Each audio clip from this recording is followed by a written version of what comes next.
Okay, we begin in the book of Zecharia. Zecharia was a prophet at the same time as Haggai. And if you see that the Nebuot actually overlapping, staying around the same times.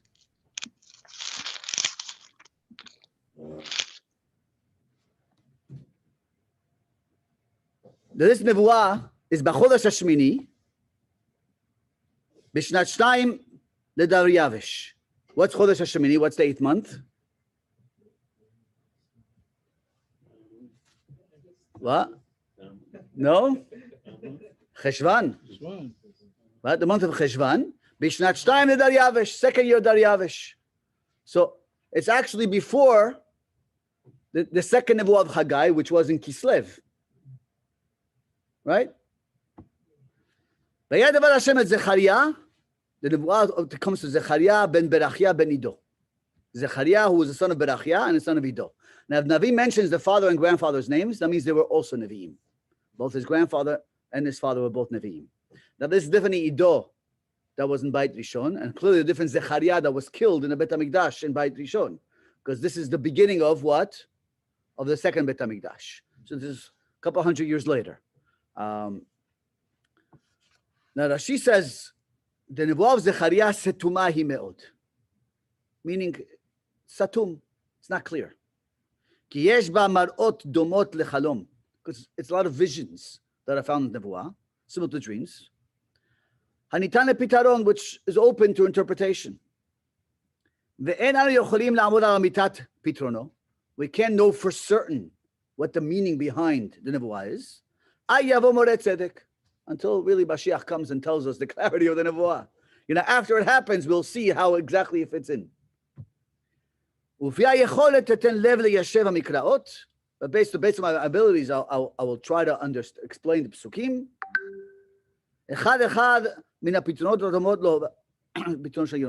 As much as I can, based on the explanation of Targum Yonatan ben Uziel. That's what Rashi says. But actually, the Malbim, and we're going to follow mostly the Malbim in this Sefer. You know who the Malbim was? Malbim, one of the great Geonim, really a Gaon, Atzum, in the 19th century. He was born in 1809. He dies in 1879. Unfortunately, he had a very difficult life. Gaon Atzum, and he was a rabbi in many different communities. Ultimately went to the community in Romania. And unfortunately, the Jews there were becoming reformed.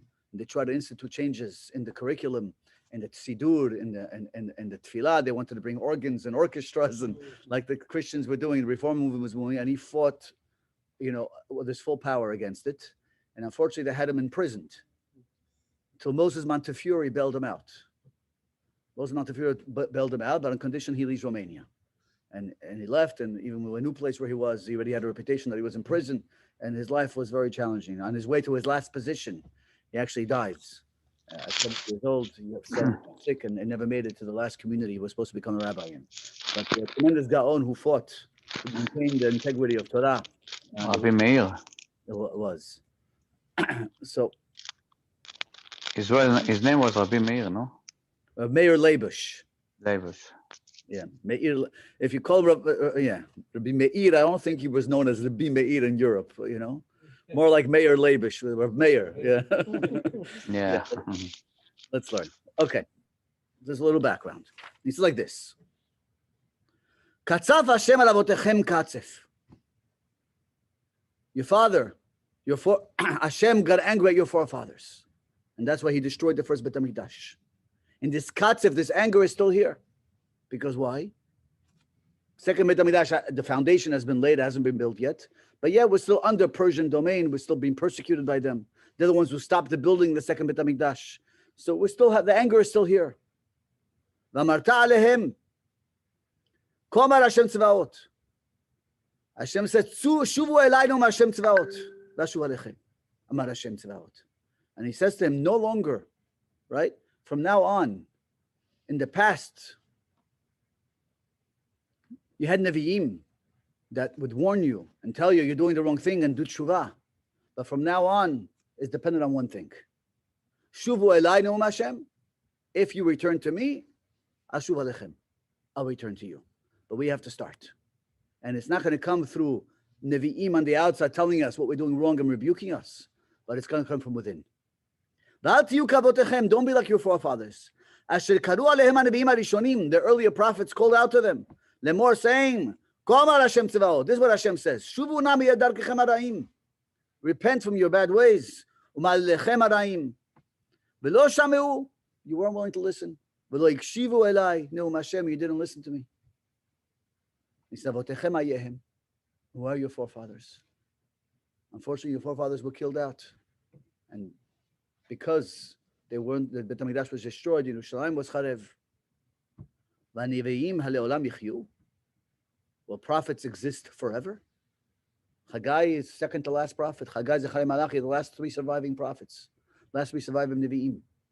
And to the extent that the Radak says over here that if you look at their prophecies, it's not as clear as the previous prophecies because the Nevuah prophecy is beginning to weaken. And therefore the visions aren't as clear. The level of Nevuah is not as clear, the Radak says.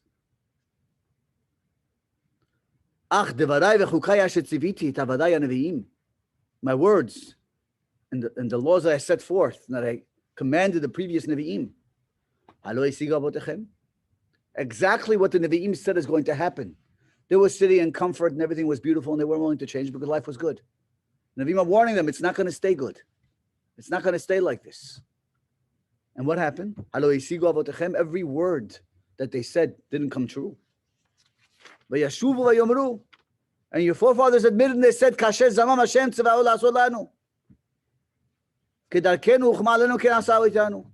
exactly what Hashem said was going to happen happened to us. And more than that, based on our actions, Hashem paid us back midah keneged midah, measure for measure. Exactly what we did. See, Abarbanel's introduction says there are three reasons we have nevuah. What are the three reasons for prophecy? So one is musar, right? Simple idea is musar. The idea of nevuah is that what? Is to connect us, to show that the word of Hashem is emet. Whatever Hashem says actually happens and exactly as Nevi'im says. And the third reason for nevuah is what? Is to give us hope. Give us nevuah for the future, give us hope for the future. But at this point, what he's saying is nevuah is not going to be here anymore. Musar, you never listened to the first Nevi'im, right? You didn't take the musar. The idea of the prophecies becoming true and showing you that we already did. Whatever they foretold exactly happened. And the last one of tikvah, so the last Nevi'im give us words of tikvah, and the previous Nevi'im also, and Yeshaya others give us words of hope for the future, and these nevuot were recorded. And nevuah is basically going to stop soon. That was the first nevuah. So again, heed, pay attention to this last nevuah here. Don't ignore it like your forefathers, because nevuah is going to stop. On the 24th of what? Of the 11th month, Hu Chodesh Shevat. And here the Pasuk singles out the month of what? Month of Shevat. And rarely do we find that actually the months used. Right? Rarely do we find the months used in Tanakh. It's Chodesh Rishon, Chodesh Sheni. It's one of the few places that it says what? Chodesh Shevat. And actually Shevat is a Persian name for the month. Right? And we retain the Persian names for the month, which is interesting. Right? We called it Chodesh Rishon, Chodesh Sheni. When we were under Persian domain, they instituted the names Nisan, Iyar, Sivan, Tammuz are Persian names. And we kept them. No, these are Persian. Yeah, they're Persian, they're Parsi. And we kept those names. And maybe one of the reasons we kept those names is to remind ourselves that we're in Galut. Right? We never went back to the first Beit Rishon. Even Beit Sheni was never equal to what it was supposed to be. And we're still, these names we use itself to remind ourselves we're still in Galut. When he says like this, now fascinating it is, the Nevuah of Haggai, when was it? We said on the 24th of Kislev, about building, and that's with the Chanukah Tabai, that's when we build the foundations of the Beit HaMikdash. We began rebuilding those foundations that were stopped 18 years before by those who were persecuting us, and the Persians agreed to have them stop us. And here, exactly 59 days later, we have this Nevuah. It's exactly 59 days. Right? Because 1 month is 30 days, 1 month is 29 days. And this is the month of Shevat, which is, right, which is like Tevet and Shevat, exactly 59 days later. To show them what? This Nevuah, according to many Rishonim, we'll go with the Malbim also, is foretelling that the fall of Persia in the hands of Greek. And what Zecharia is hinting by saying the Nevuah 59 days later from laying the foundation of the Bet HaMikdash was a day per year, that Persia will only last 59 more years from this moment. 59 more years from this moment, and then Persia will cease to exist. Right? And that was the hint he hinted to in this Nevuah. So, Bishnat Shtan Daryavesh, again, is year 2 of Daryavesh. This is the son of Esther, that we said, Hayat Devar Hashem el Zecharia ben Berachiahu, ben Ido HaNavi lemor.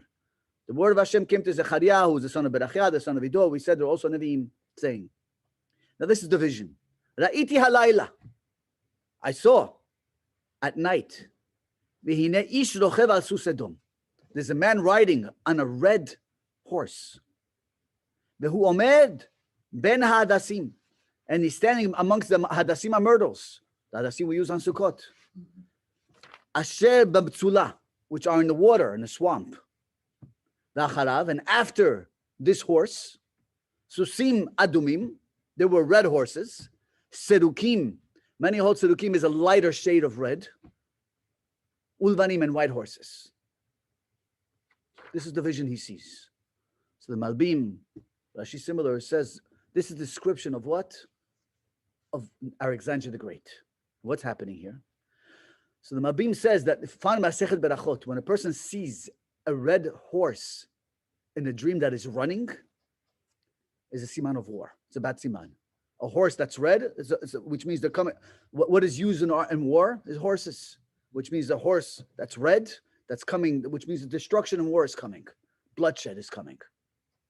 But if the horse is not running, is passive, it's not necessarily a bad sign. There's going to be a war, but it's not a bad sign.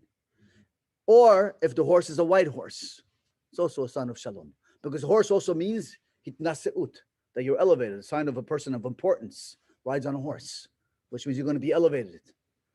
So he says like this. Nightly always refers to galut, which means he says there's going to be, besides the galut, the exile of Persia now, there's going to be another exile of Greece. There's a man who's riding on a red horse. The red horse that's waging war, that symbolizes that's Alexander the Great. He's going to go wage war and conquer the world and conquer Persia.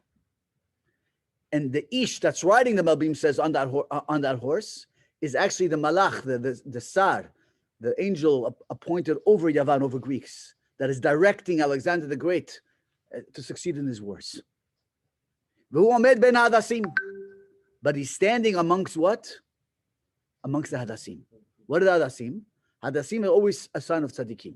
They have a beautiful smell. And Hadassim are a metaphor, the Gemara says, for what? For righteous people, for tzaddikim. And his horse is standing. It's not running amongst the Hadassim. Why is it standing? Because in the zechut of Alexander the Great, in the zechut of Shimon HaTzadik, and the righteous people of the generation, Alexander is stopped. When he goes to conquer Yerushalayim, his vision is, don't worry. He's not going to be successful attacking the Jews. The Shimon HaTzadik, right? He's the Hadas, and the great people of the generation are protecting Klal Yisrael. Therefore, he's Omed. Asher b'mtzula v'acharav. And after Alexander the Great, after his reign, there's others who are going to take over from Alexander. The kingdom's going to split into 4. V'acharav susim adumim. There are those who are going to take after, who are going to be after bloodshed. You have those who are sedukim, a mixture of white and red, which at times will be into war, at times would like peace and tranquility. Ulvanim, and then you'll have other kings who will have peace and tranquility during their reign. Va'omar, but when he saw this vision, right, Zecharia didn't understand it. And he said, Ma ele Adoni. What is this vision that I'm seeing? Vayomer elai hamalach hadover bi. And the angel that was speaking to me in the vision, there was an angel, a malach, interpreting the dream. So that's also another sign that was a lower level of nevuah.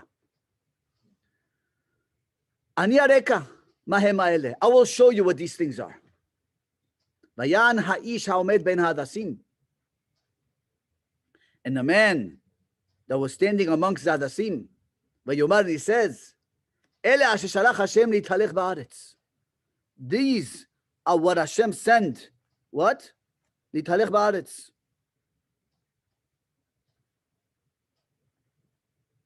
So the Malach now goes, the Malach Hashem, where is he? The Ish in this context is the Malach. That now he's standing Ben Hadassim amongst the Tzaddikim. The Malach is the Malach that's sent to protect the Jewish people because of the Hadassim, because of the righteous people are amongst them. These, which means Yavan, Greece, Hashem gave to go and conquer the world. But we're going to have tranquility. ויענו את מלאך השם העומד בין הדסים ויאמרו התהלכו בארץ והנה כל הארץ יושבת ושוקטת. Go spread out in the land, and the whole land is what? Behold, it's quiet, it's tranquil. There's going to be tranquility. The Greeks are not going to bother you at first. But later on, the time of Antiochus and the story of Hanukkah, 160, 70 years later, it's no longer going to be peaceful. Therefore, Vayan Malach Hashem Vayomar, the Malach answers, and he turns to Hashem in the vision. Hashem Tzivakot. So Zecharia is seeing all this, right? And the Malach turns to Hashem in his vision, who's protecting Am Yisrael, who was sent to protect us, and he says to Hashem, Ad matai ata lo terachem al Yerushalayim?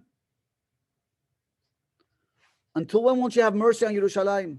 Betarei Yehuda, and the cities of Yehuda, Asher za'amta zeh shivim shana. You were angry already 70 years. It's time for the redemption. Why is this not the final redemption? Why is now we're going to build the second Bet HaMikdash, but it's not going to be where it should be? Vayan Hashem et hamalach hadover bi, and Hashem answers the malach. Zecharia says that is speaking to me. Devarim tovim, devarim bechumim. He answers them good things, things of consolation. What those things are, Zecharia wasn't told. But the malach just tells him there's divrei tanchumim here. Hashem says, don't worry, you're going to go through challenges, but I'm going to help you out. I'm going to help you out and be with you and protect you. And the malach that's speaking to me says, Kara lemor, call out and say, this you can reveal. Kaniti Yerushalayim letzion kina gedola. I took vengeance, right, on Yerushalayim kina gedola. Babylonians who destroyed the first Bet HaMikdash, I destroyed them completely. Because they destroyed the Bet HaMikdash, Babel is no more. Veyitel olam. It's a dust pile, right? The rest of history. And since then, the great Babylonian Empire is modern day Iraq, right? But basically a dustpan of history, right? There's nothing left of Babel. I took revenge. The Ketzev Gadol, ani kotzev al hagoyim hasha'ananim. And I have tremendous anger on the other nations also. And here in particularly Persia. Ashani katzavti me'at. I got a little bit of angry. So I allowed the Persians to come and subjugate you. But they took it further. They did worse than you than I desired. Right? Once Hashem gives a hand, it's a lot of depth here, so we're not going to delve on this. But once Hashem gives a hand to the Rishaim to do something, they have bechira to do worse. And he says they did worse than what I wanted them to do. And they stopped the building of the Bet HaMikdash in particular and listened to and joined forces with these nations. Therefore, I have come back to Yerushalayim now, even though you really don't deserve it, because you haven't done teshuvah. And realize about only 22,000 Jews came back to build Beit Sheni. 22,000 Jews, everybody has stayed in Babel and Persia and wherever they were. Still, Shavti Yerushalayim berachamim, and Beti baneba, and my house will be built there. No Hashem tzedakot. Hashem says, don't worry, my house will be rebuilt, even though you don't deserve it. This way to give you, to continue. Otherwise, as we saw in Chagai, that if not for the rebuilding of the Mikdash, the Jewish people would have been completely subsumed among the nations of the world. So Hashem says, we'll go back and build it. V'kav yinateh al Yerushalayim. Now, kav means a line, meaning right now the walls of Yerushalayim have not been rebuilt.